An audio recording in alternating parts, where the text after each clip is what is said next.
Welcome to section 4, part 2 of the ITIL for Strategist Direct Plan and Improve Certification Training Program.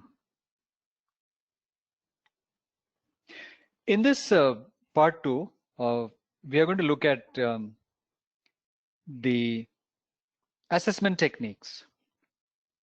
While we listed some of those techniques at the end of the previous section part, now we look at each of those techniques in detail.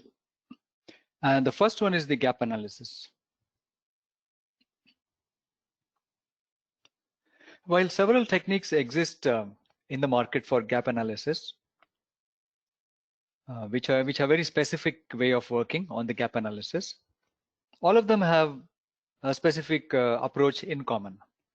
Now, at a strategic level, companies may use McKinsey 7S framework or any other frameworks for gap analysis. Let's look at what they all contain.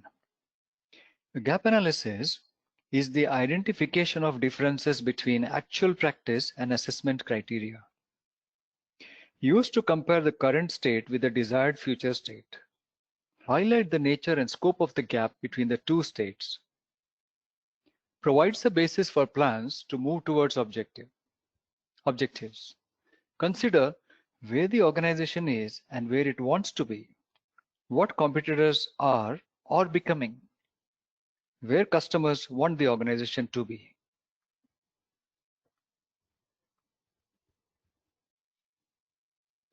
So in general, a gap analysis is about understanding where we are and the target, and then analyzing the gap between current state and the target state.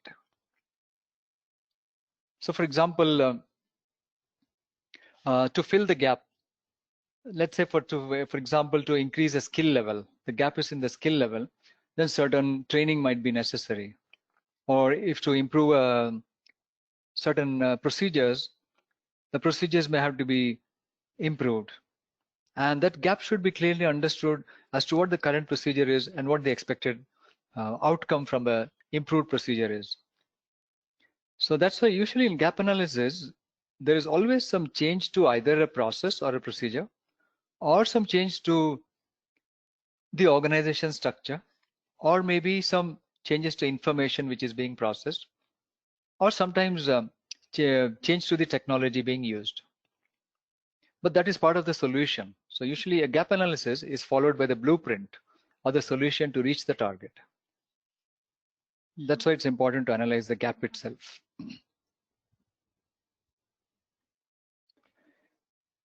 Pros and cons. The advantages of gap analysis are it enables documentation of customer experience against customer expectations. What they experience versus what is their expectation.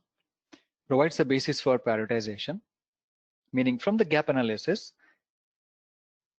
it is possible to prioritize which are the important aspects which are missing and therefore should be addressed.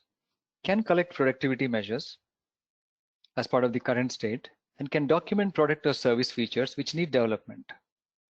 Can compare compliance requirements to activities. So these are some of the examples, what you see here, which are common purposes of the gap analysis. The disadvantages are it is not economical because it can take a lot of time and effort, depending on how much the perceived gap is. May miss out on teams performing similar work, meaning let's say the gap analysis is for the incident management practice or a procedure.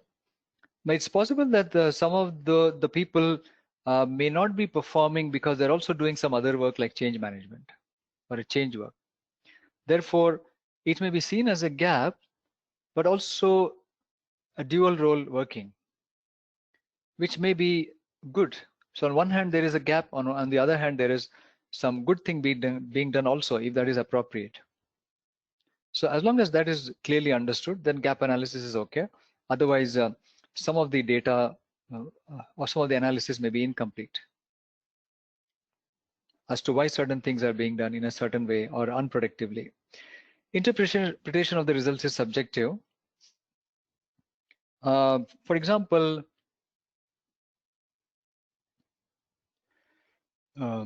a gap may be found that certain information is not being used properly as part of service desk practice. However, it may be a subject to interpretation. Maybe the information is not is available, but the way it is um, processed, presented, formatted, and based on that, the technician or the analyst is not able to use that information properly. So one thing of caution required here is that the information should be interpreted correctly.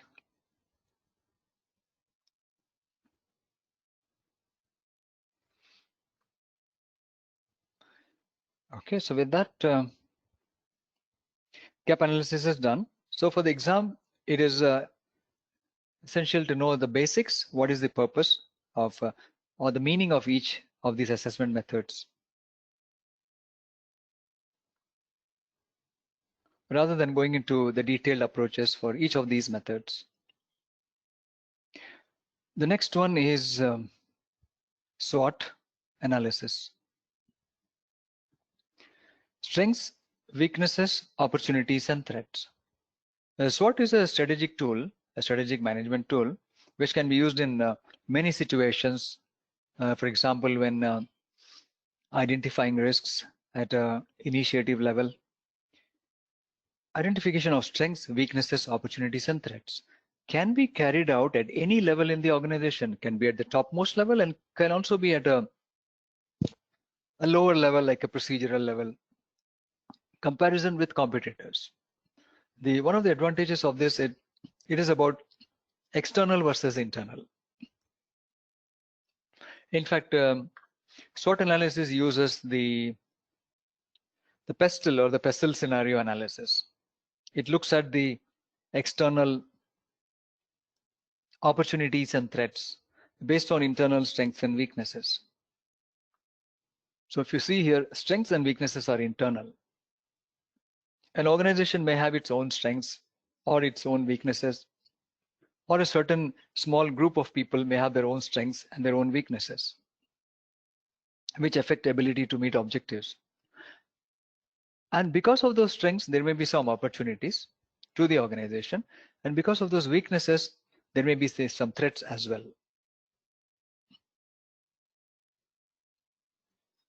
And such opportunities and threats are outside the control of the organization, but must be considered because some steps may be taken to take advantage of the opportunities, or some steps may be taken to minimize the threats.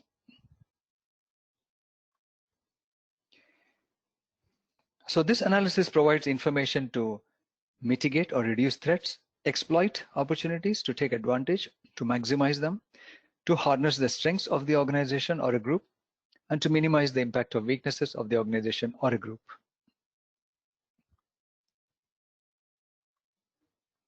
And that's where the external analysis of opportunities and threats come from the PESTLE analysis or the PESTLE analysis.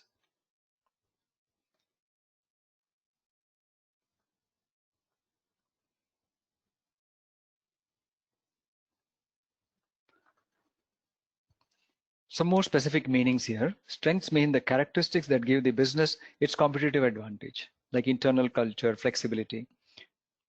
Weaknesses, these are again internal, characteristics that a company needs to overcome in order to improve its overall performance, absence of local presence, lack of standards, etc.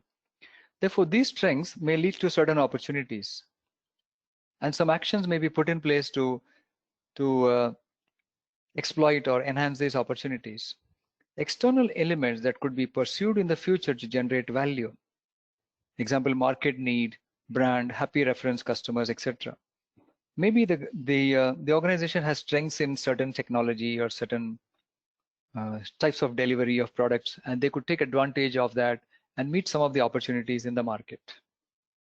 Similarly, the weaknesses lead to threats, which mean external elements that could prevent the company from achieving its goal or mission or creating value. For example, threats from competitors, regulators. Therefore, weaknesses leads to such threats, and some steps must be taken to reduce the weaknesses. and thereby reducing the threats. So once again, the strengths and weaknesses are the first step to be identified, which are of the organization. And based on that, the next step is to understand what the opportunities are and the threats are from outside the organization.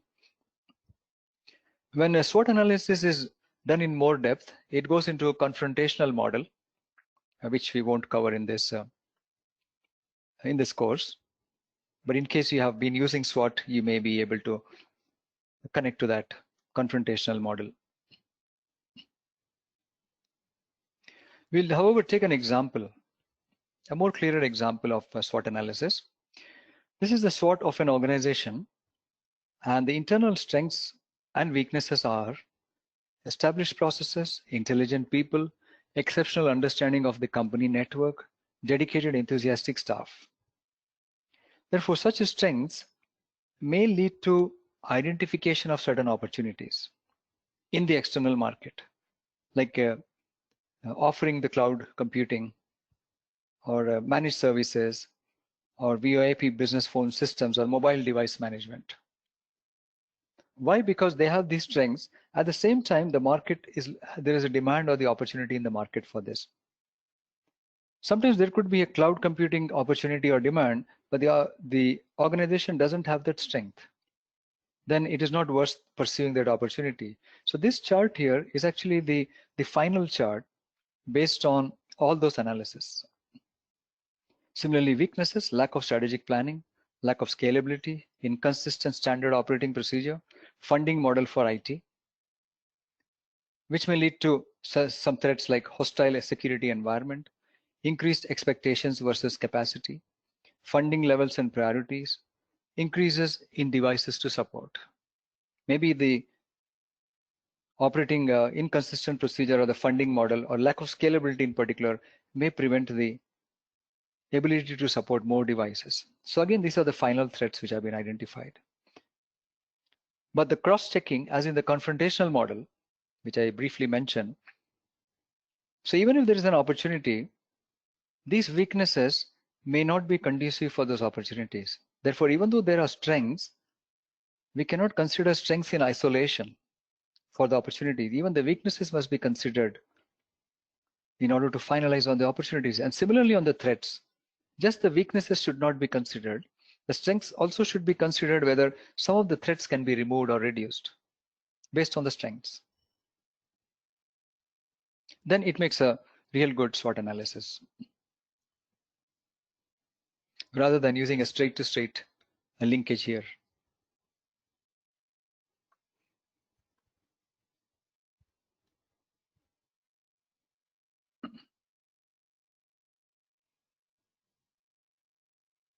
We'll take a pause here for you to reflect on the learnings or